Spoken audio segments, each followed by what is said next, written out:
This is Bill Docherty. He's the owner and founder of a business consultancy called Persuasion.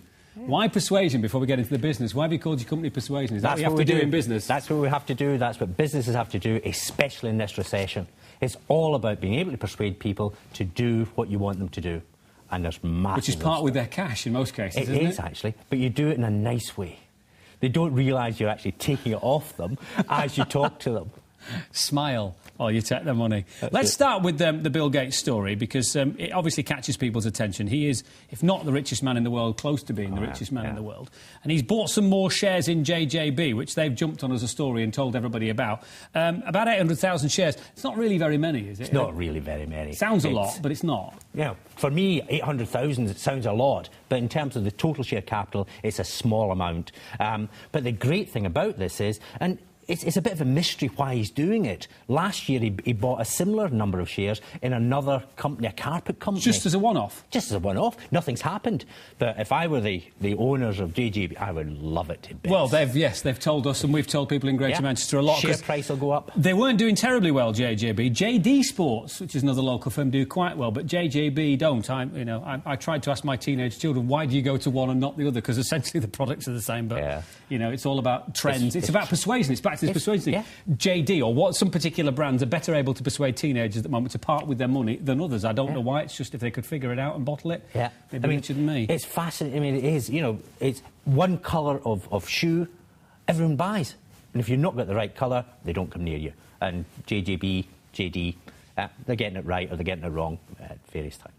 Manchester Airport Group, who own the Manchester airports and various others, were trying to buy Gatwick and have failed because they were about £1 billion short or something like that. Is that going to affect Greater Manchester as a region? You know, the man on the street, does it matter to me that the Manchester Airport Group haven't managed to buy Gatwick? Well, I'm not certain they haven't managed to buy it. They've withdrawn their bid at the present moment, but the airport was asking for 100, 200 million more. They started off at 1.8 billion, or 168 billion, whatever the figure was.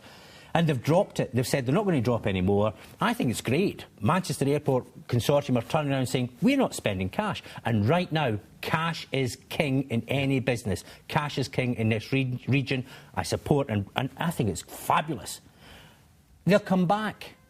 It's like a house price, isn't it? It is, yeah. It's been on the market for a year and a half, Gatwick, and nobody's bought it yet, so maybe they'll bring the price down a bit further, you say? Well, we'd hope so. We'd hope so. Jobs crisis. Yeah. Job seekers, those claiming job seekers allowance is increasing.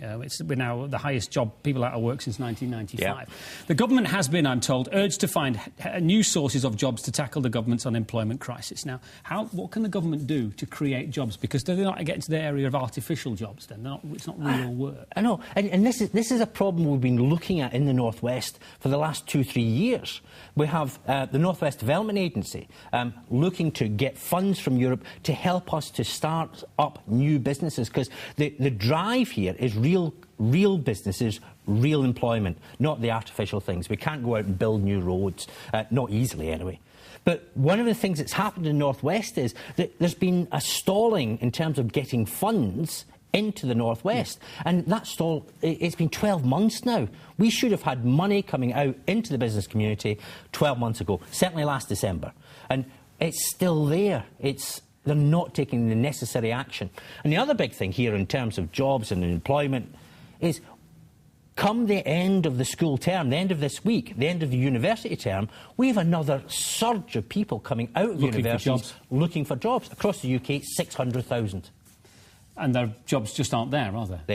Is it some ridiculous figure about how many graduates applying for each job at the minute? But we're going back to when I started going out into the outside world from school for university. It was 7,000 people per job in the civil service. 7,000, and we think we've got it bad now.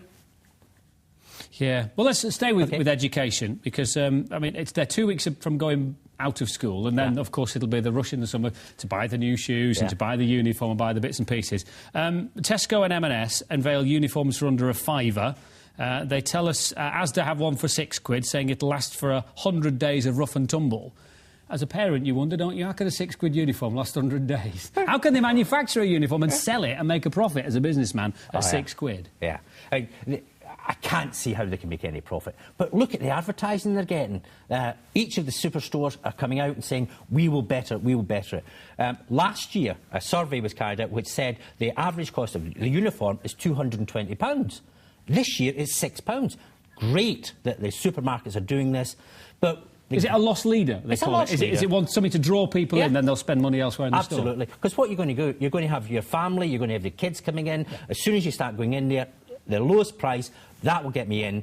I come from a family, what was it, 7 brothers and a sister. Whenever it came to getting new uniforms, I mean, we didn't eat for a week. It's dead simple. So it's that, you know, £5, £6, and what's the guarantee coming out?